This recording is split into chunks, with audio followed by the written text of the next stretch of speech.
और ईरान युद्ध के बीच रक्षा मंत्री राजनाथ सिंह ने पाकिस्तान का नाम लिए बिना सीधी चेतावनी दी है। क्योंकि हमारा नेबर आजकल जो सिचुएशन है उसमें कोई भी मिस एडवेंचर कर सकता है।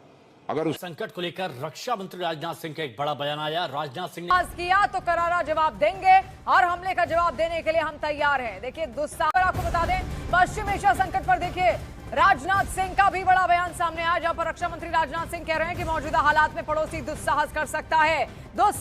बसीत अली साहब वो कह रहे हैं कि अगर अमेरिका ने हमारे पर हमले किया इस पूरे जंग के दौरान तो हम दिल्ली और मुंबई को दहला देंगे।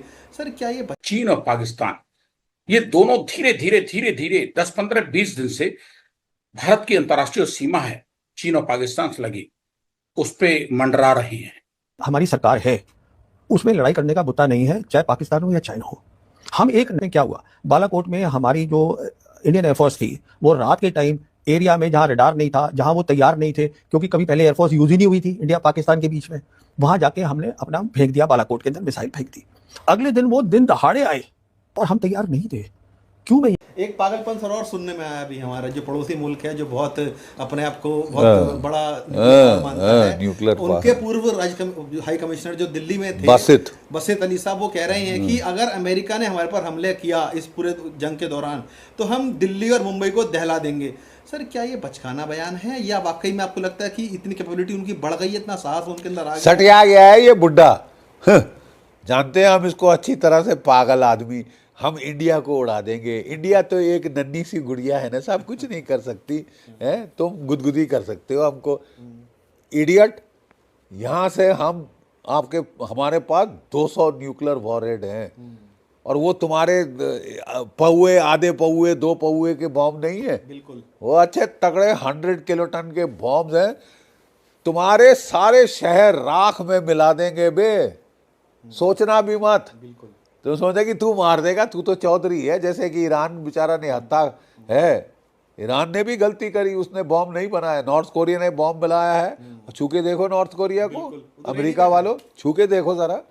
ठीक है, तो भारत को मत समझ लेना कि बेचारे जापान जैसे हम पिट जाएंगे क्योंकि जापान के पास न्यूक्लियर बॉम्ब नहीं थे। ठीक है, तुम्हारे पास थे, तुमने इस्तेमाल कर दिए।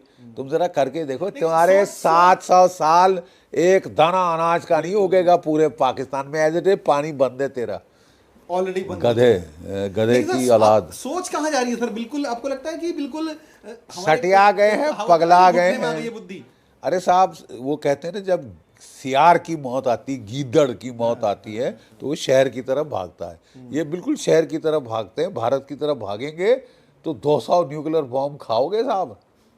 ठीक है, तुम्हारा पूरा पाकिस्तान हम रेडियो धर्मी राख का ढेर बना देंगे। सोचना भी मत वे बुड्ढे, सोचना भी मत। और ज़रा अकल जाके किसी दिमागी डॉक्टर को मिल ले, साइकोलॉजिस्ट को मिल ले, साइकियाट्रिस्ट को। तेरा दिमाग जो है वो भूसा बन गया। दिमाग तो सर अफगानिस्तान में ठिकाने लगाया हुआ है। अभी अफगानिस्तान ने लगाया है, अभी ईरान लगाएगा। घोड़े पे चढ़ के सऊदी अरेबिया को बोला कि अगर सऊदी अरेबिया पे हमला होता है तो वो पाकिस्तान पे हमला है, हम अपनी फौज भेजेंगे, न्यूक्लियर हथियार दे देंगे आपको। अब सऊदी अरेबिया कह रहा है मेरा बत्ती बंद हो गई है। कहाँ है तू? जनता तेरे को छोड़ेगी नहीं, तेरी जनता, क्योंकि वो भी फिर आफ्टर ऑल कह के मुसलमान तो है। ये दूसरी बात है कि वो ईद के दिन और वो रमज़ान के दौरान वो अफ़गानिस्तान के सिविलियंस को बॉम्ब करते हैं, अस्पतालों को बॉम्ब करते हैं, बच्चियों औरतों को मारते हैं। ठीक है, ये दूसरी बात है। कहने को तो मुसलमान है और सबसे बड़ा मुसलमान बताता है अपने आप को ये आसिम मुनीर कि मुल्ला हूँ मैं। है, पूरी कुरान मैंने याद कर रखी, तब कुरान पढ़ ले बे। एक भी मासूम का कत्ल इंसानियत का कत्ल है। और तू मार रहा है किसको? औरतें बच्चे अफगानिस्तान में मार रहा है। ईद के दिन तूने बमबारी की है। ये कहाँ के मुसलमान हुए साहब? हमें तो समझ नहीं आता। इजराइल में भी सर बहुत इसकी भर्त्सना हुई है कि इजराइल में चूंकि सर तीनों धर्मों के बड़े स्थल माने जाते हैं वहाँ पे यरूशलेम में, वहाँ पर उनकी मस्जिद बंद कर दी गई सर, उनको नहीं नमाज पढ़ने दी गई। तो इजराइल में भी क्योंकि 18% मुसलमान सर रहते हैं और जिस तरीके से ये पूरा एक्ट हुआ है, कहीं ना कहीं पूरा मिडल ईस्ट भी अब सर नाराजगी जता रहा है इन सब चीज़ों को देखते हुए। देखिए साहब, अभी तक नाराज़गी नहीं जता रहा था क्योंकि वो डरे हुए थे। डरे हुए थे, थर थर कांप रहे थे इजराइल के सामने। अब थोड़ी इजराइल की मिलिट्री छवि भी दरार पड़ गई है, धूमिल हो गई है साहब, तो उनकी भी आवाज़ें उठ रही, क्योंकि ईरान ने दुनिया भर को दिखा दिया है कि साहब बुलीज के साथ हम, अमेरिका की बुलिंग डोनाल्ड ट्रंप की उन्होंने ख़त्म कर दी, हिला के रख दिया है साहब। वार करोगे पलटवार मिलेगा, हिम्मत मर्द मदद खुदा। ठीक है साहब, सीधी बात, सीधी बात। और इजराइल का जहाँ तक सवाल है, वो भारत का दोस्त, इसमें कोई शक नहीं, कोई शक, बिला शक नहीं। हर लड़ाई में हमारी मदद की, बिल्कुल बिल्कुल। हर लड़ाई में अगर एक दो मुल्क, तीन जो हमारे साथ रहे हैं वो हैं रूस, इजराइल और फ्रांस। ठीक है, ये तीन मुल्कों ने हमारा हमेशा साथ दिया। लेकिन ठीक है, अब हमको भी अपने दोस्तों को बोलना पड़ेगा कि साहब थोड़ा आप जो कर रहे हो ना, ठीक नहीं है, वो हमारा नुकसान हो रहा साहब। ठीक नहीं तो दूसरी बात है, वो तो वैल्यू जजमेंट है ना। मैं वैल्यू जजमेंट नहीं दे रहा, मैं कह रहा साहब हमारा आप अच्छा खासा नुकसान करा रहे हैं। हमारी इकॉनमी ऊपर जा रही थी, आपने उसको साहब रोड ब्लॉक लगा रहे हैं, तो ये कहाँ तक जायज़ है? आपको अपने मतलब ठीक है साहब, आपको अपने राष्ट्रहित देखना सर्वोपरि है, लेकिन फिर हमारे भी राष्ट्रहित हमको सर्वोपरि है ना साहब। अगर आप जाने अनजाने में हमको चोट पहुंचानी शुरू कर दो, तो बोलना तो पड़ेगा कि साहब दर्द हो रही है, अब थोड़ा ख़त्म करो यार, आराम करो। देखिए साहब, नहीं ये कह देना बहुत ज़रूरी है, क्योंकि आपके चैनल के ज़रिए मैं उनको कहना चाहता हूँ कि साहब जब हमला किया था आपके ऊपर हमास ने, जब हमला किया था हमास ने, हमने पूरा साथ दिया। ठीक है, आपने हमास की तबाही कर दी, हिजबुल्लाह ने, हमने आपका पूरा साथ दिया, आपने हिजबुल्लाह की तबाही कर दी। हौतीज़, हमने आपका पूरा साथ दिया, वो आपने उनकी भी तबाही कर दी। फिर आप ईरान पे चढ़ गए साहब पिछले साल, ठीक है, अच्छी तरह मार ली। अब थोड़ा तो ब्रेक दो ना साहब। आप कह रहे हो नहीं साहब अब हम ईरान को दुनिया से मिटा देंगे, नक्शे से मिटा देंगे, और फिर आप जुड़ गए किसके साथ? डोनाल्ड ट्रंप के साथ। यानी कि आप कहना क्या चाहते हो कि डोनाल्ड ट्रंप के साथ मिलके हम पूरी दुनिया में जो है राज करेंगे, ये करेंगे वो। क्योंकि डोनाल्ड ट्रंप साहब तो कॉलोनी बनाना चाहते हैं, वो कॉलोनियल युग, उपनिवेश का युग वो वापस लाना चाहते हैं। तो बाकी लोग, हम लोग क्या गधे हैं कि चुपचाप साहब हम, हाँ साहब 250 साल वो ब्रिटानिया राज कर गया साहब, अब आपकी बारी है मेरे आका, है आइए राज करिए, दिल्ली की गद्दी संभालिए। क्या बकवास है। क्या हो सकता है? सिर्फ अपनी निगरानी कर रहे हैं या भारत पे नजर रख रहे हैं? संजीव जी देखिए, चीन और पाकिस्तान की जो गहरी दोस्ती है, उसका एक कारण ही, जैसे हिंदी में प्रसिद्ध कहावत है, दुश्मन का दुश्मन दोस्त होता है। चीन का दुश्मन भारत है, पाकिस्तान का दुश्मन भारत है। तो ये दोनों देश इकट्ठे मिल चुके हैं कि उनका एक कॉमन दुश्मन है, वो है भारत। और जब से शी जिनपिंग पहली बार चीन के राष्ट्रपति बने 14 मार्च 2013 को, तब से साल प्रति साल चीन और पाकिस्तान की रिश्ते तो गहरे होते रहे हैं, इनके सैनिक रिश्ते भी बहुत गहरे होते रहे हैं। और इनका एक कॉमन एम है, भारत की कुछ जमीन को अपने देश में मिलाना। पाकिस्तान की नजर है जम्मू कश्मीर पे और चीन की नजर है अरुणाचल प्रदेश पे। लेकिन ये 2030 से पहले कोई सैनिक गतिविधि भारत पे नहीं करेंगे, कोई युद्ध नहीं करेंगे। उसके कई कारण है, मैं दर्शकों को एक दो कारण बताना चाहूंगा। सबसे पहला कारण है कि चीन के लिए पहला सैनिक लक्ष्य है ताइवान। जैसे हर पाकिस्तानी नागरिक दिन रात जम्मू कश्मीर के बारे में सोचता है, ऐसे ही हर चीन का नागरिक दिन रात ताइवान के बारे में सोचता है।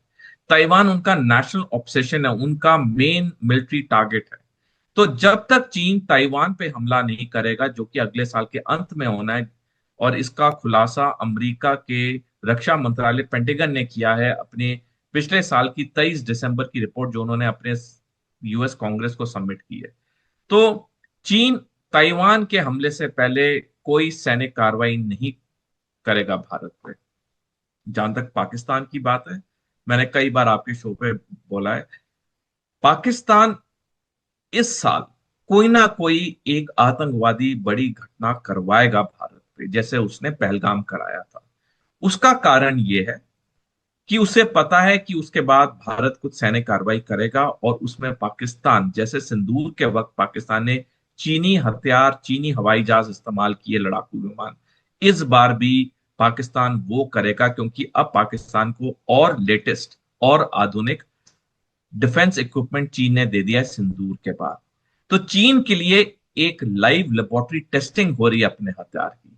देखिए 1979 में जब चीन वियतनाम से युद्ध में हारा, तब चीन ने संकल्प किया कि वो दुनिया के किसी युद्ध में हिस्सा नहीं लेगा जब तक वो ताइवान का हमला नहीं करता है।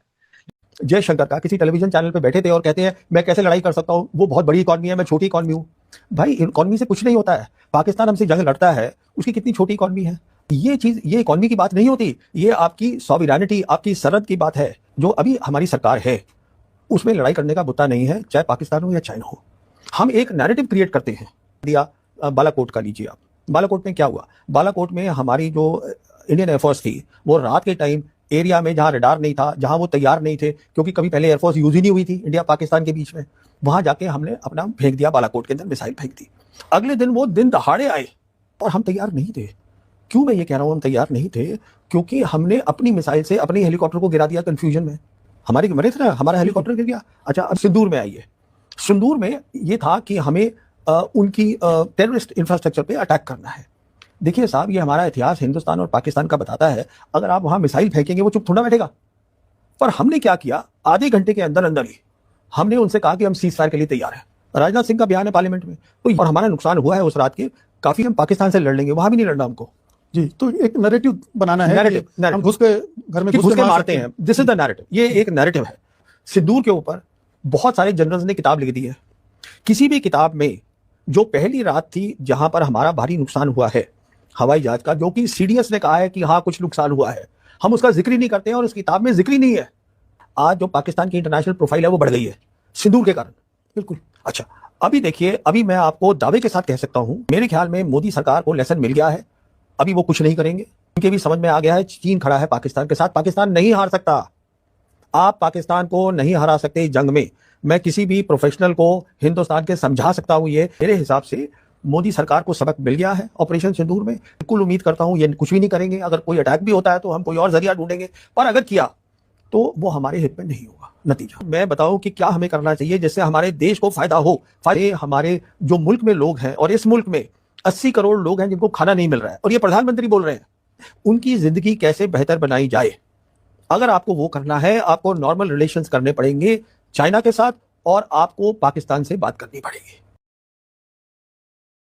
तो ये थी आज की वीडियो। अगर आप भारतीय मीडिया का रिएक्शन देखना और सुनना पसंद करते हैं तो ज़ेड क्रिकेट को सब्सक्राइब करें, बेल आइकन पे क्लिक कर लें ताकि जैसे ही कोई नई वीडियो आए आपके पास फौरन से नोटिफिकेशन आ सके। इसके अलावा आप हमें फेसबुक और टिकटॉक पर भी फॉलो कर सकते हैं, लिंक आपको डिस्क्रिप्शन में मिल जाएगा। इंशाल्लाह अगली वीडियो में मुलाकात होगी, तब तक के लिए अल्लाह हाफ़िज़।